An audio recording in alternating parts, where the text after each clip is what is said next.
Yung ano ko muna, opening statement. Okay, good morning. President Ferdinand Marcos Jr.'s recent statement that the work of the ICI is already completed can only be described as the height of insincerity and a clear insult to the intelligence of the Filipino people. Di wala pang 10% ang trabahong dapat gawin ang tunay na naisakatuparan. The ICI was mandated to investigate tens of thousands of infrastructure projects from 2016 to 2025, to examine how the national budget process itself was used to enable what may be the largest plunder of public funds in our history, and to recommend structural safeguards so this can never happen again. Ito ang malinaw na utos na executive order ng Pangulo. Nagawa ba ito? Magagawa pa ba ito? The ICI has already been discredited by the resignation of its core members, by its own admission before Congress that it lacks both resources and powers to do its job, and by its failure to investigate the most crucial personalities involved in this budget heist. Who then will sign the ICI report? Can Commissioner Babe Singson and Commissioner Rosana Pajardo lend their integrity to whatever report the ICI may eventually submit? I will say this plainly. Any report produced under these conditions will be worthless, pure garbage. What is deeply troubling is the pattern that is emerging. It appears that the President does not want to know the truth. It appears that his administration would rather hide the truth, deflect the issue to the office of the Ombudsman, and allow the narrative to be managed and manipulated until public outrage fades. This also exposes the lack of sincerity behind the President's public directive to Congress to prioritize the proposed Independent People's Commission in the Senate and the ICAIC in the House. Words are meaningless when actions point in the opposite direction. The inevitable conclusion is this: the administration is trying to contain the flood control scandal, to protect relatives and allies, to deny the people their fundamental right to know the truth. I am deeply afraid for this country because of the President's words and actions. How long can this administration cover up an anomaly of this magnitude? To do so would require staying in power beyond accountability, ensuring protection after 2028, or guaranteeing the next president is a political puppet. History teaches us where this kind of thinking leads us. We have seen this before. The Filipino people will always seek the truth. Mr. President, the only honorable way for you to leave Malacanang in 2028 is to allow a truly independent commission created by Congress with real powers, real resources, and members of unquestionable integrity to uncover the truth, identify the culprits, and protect the people's budget. Kahit matagal ang investigasyon, okay lang yan. Hindi yun mahalaga. Ang mahalaga ay integridad, katotohanan at pananagutan para may tama ang pagkakamali at masigurong hindi na ito mauulit. At this point, the only meaningful legacy you can still leave this country is the fulfillment of your promised political reforms to ensure they pass Congress and are genuinely implemented before your term ends. The anti-political dynasty bill, the political party systems, and the ICAIC law. If you fail to do this, the economy will suffer, political instability will worsen, and once again, it will be the ordinary Filipino who pays the price. I call on our people to remain vigilant and to continue demanding truth and justice. Mr. President, I say this without malice, without politics. I sincerely pray for your enlightenment. Thank you.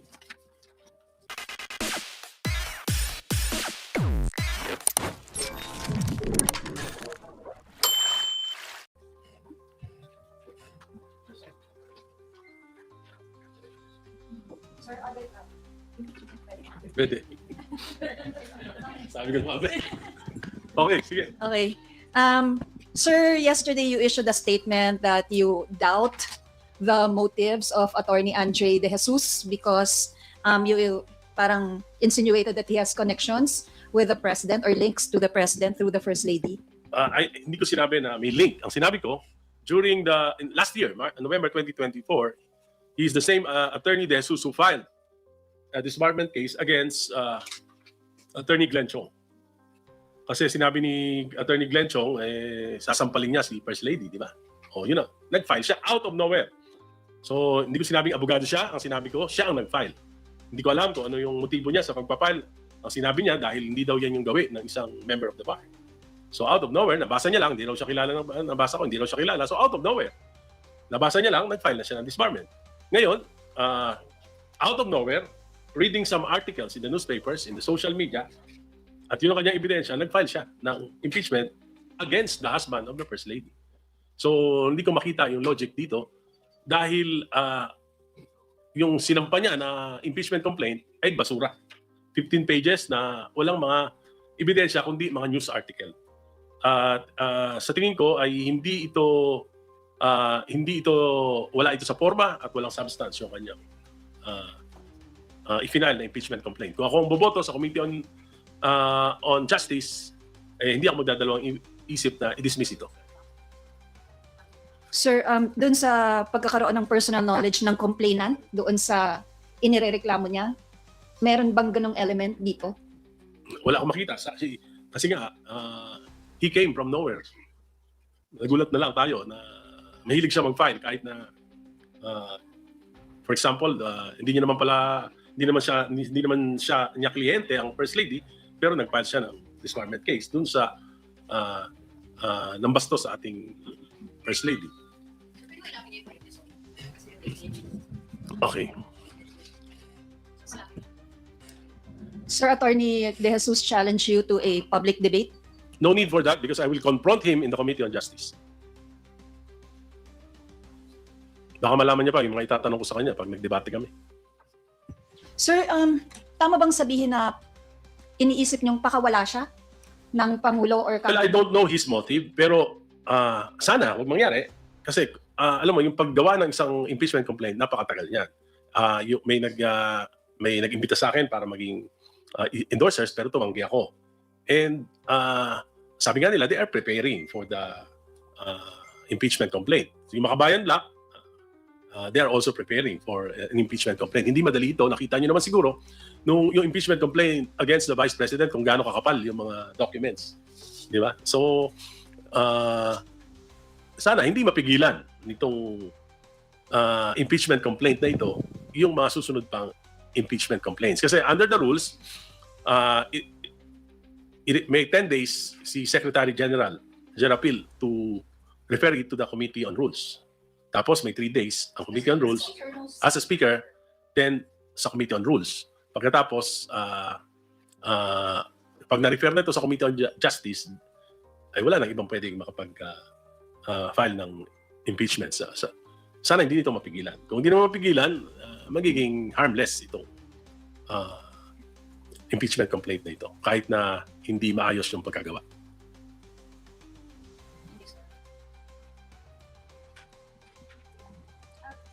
Speaker, hindi naman may intentional para mapigilan yung mas malakas sa impeachment complaint against the President. Hindi man mag-prosper ito, meron pang another chance para ma-impeach din ang Pangulo after 1 year ban. Oh, pero that's too close to 2028. Pwede pa rin. Basta 1 year before elections di ba? So kung hindi pa lampas doon, pwede pa. Sir, Pero why would you impeach kung malapit na matapos yung term, di ba? Sir, pwedeng pa-elaborate lang? Sabi niyo po, wala sa forma at walang substance yung kanyang i-final na impeachment complaint ni Andre. Yes, kasi yung nakita ko, ito yung mga articles niya, no? To be accurate, babasahin ko.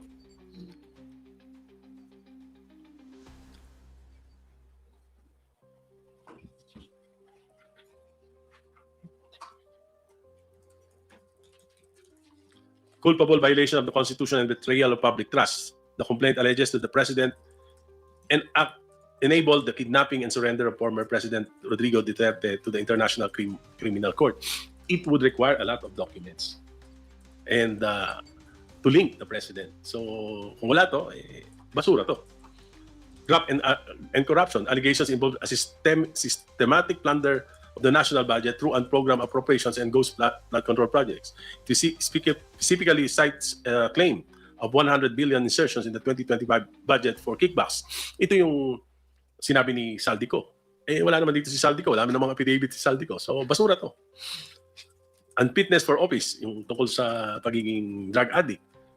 No way naman na mapuprove to dahil hindi naman pwede natin pilitin si Presidente na magpa-drug test. At hindi naman pwede maging ebidensya yung testimony ni nung kanyang kapatid. So, basura ulit ito. Abuse of power. the complaint alleges the creation of an independent commission for infrastructure was weaponized move and political allies and target enemies. I don't think that this is a impeachable offense. And number 4, number 5, failure to exercise veto power. Ito, pwede ito. Pwede ito.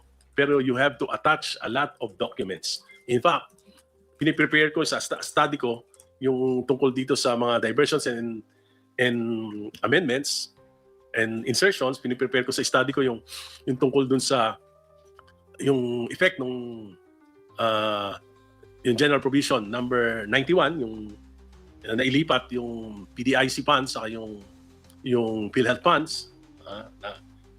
Yung study baka kulang yung 50 pages.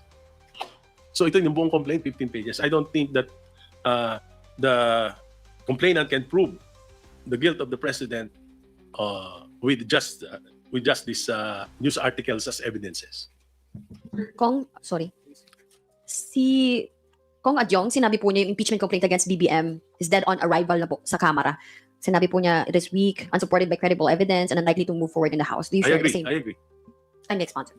I agree to the statement of Congressman Adyong. Dead on arrival na. Dead on arrival. So, do you think this is deliberate? Parang nagpasa ng mahinang impeachment? Well, hindi ko alam yung plano eh. Kasi nga, kung makapag-file this week, yung ibang complainants, tapos medyo malakas, baliwala na rin yung effort niya. Pero siguro, ang damage lang, magmamadali yung mga complainants para hindi sila, hindi maging, hindi kagad ma-initiate yung complaint. So yun ang damage, magmamadali. Napakamahirap gumawa ng isang impeachment complaint na maayos. Sir, Sorry, how about the allegations na diversion? Drama lang itong i-final na impeachment complaint. Lalo na po maraming kongs katulad niyo po nagsasabi na basura itong reklamong impeachment laban kay PBBM.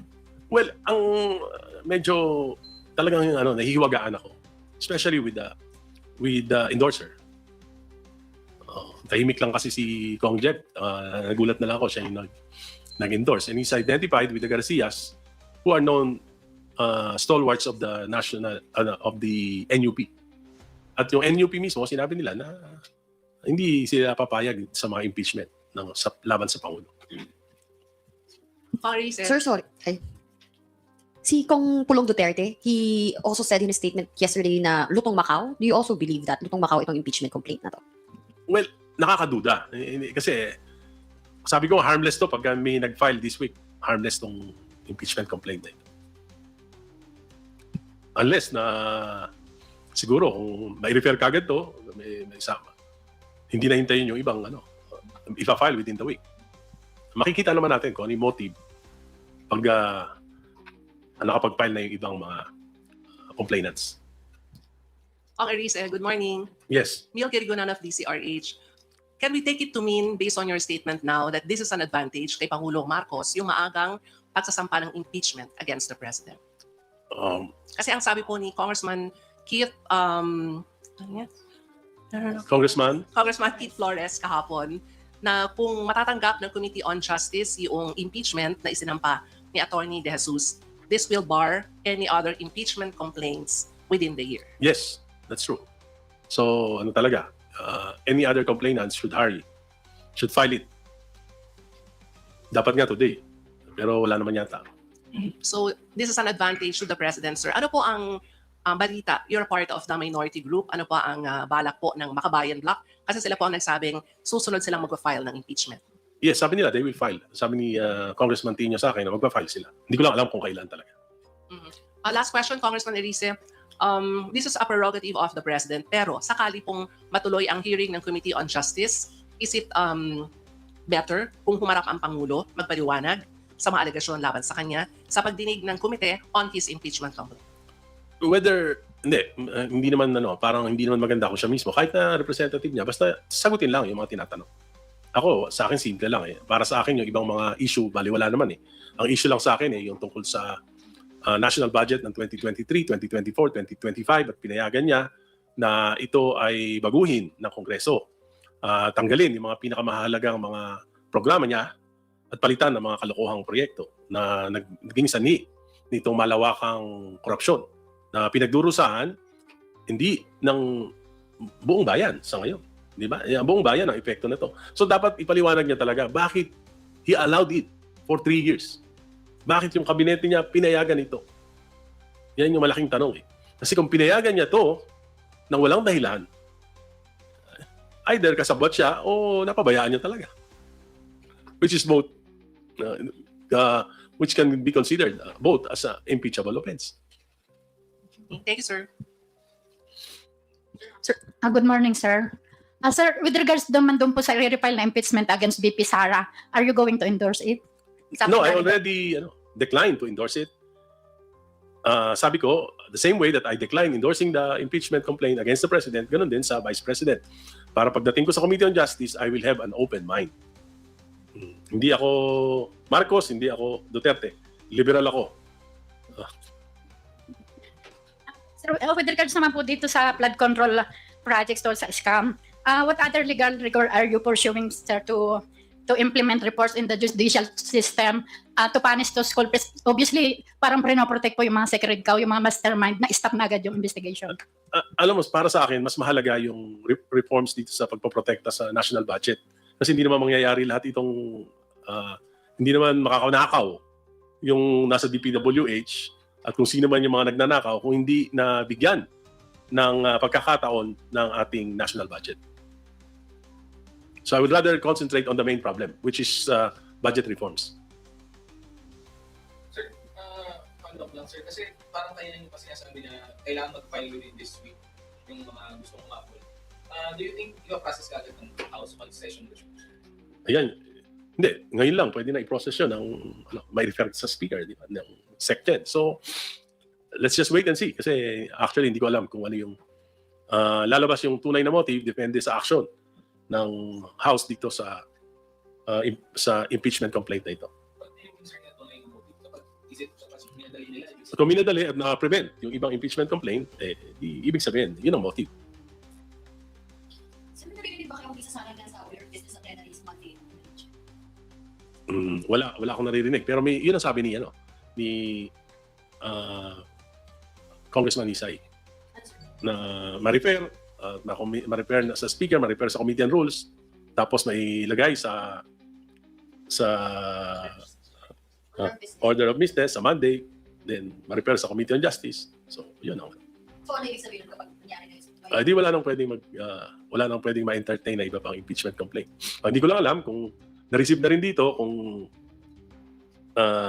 hindi pa na-refer sa speaker, hindi pa na-refer sa Committee on Rules, pwede pa yun. Yun yung mga legal questions.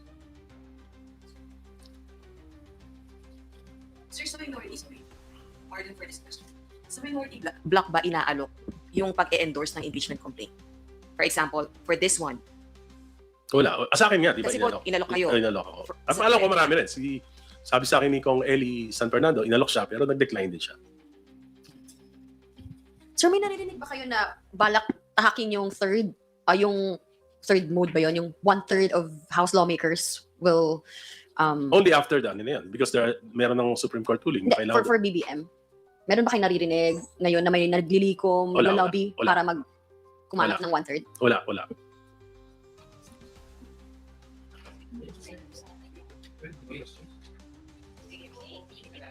Okay.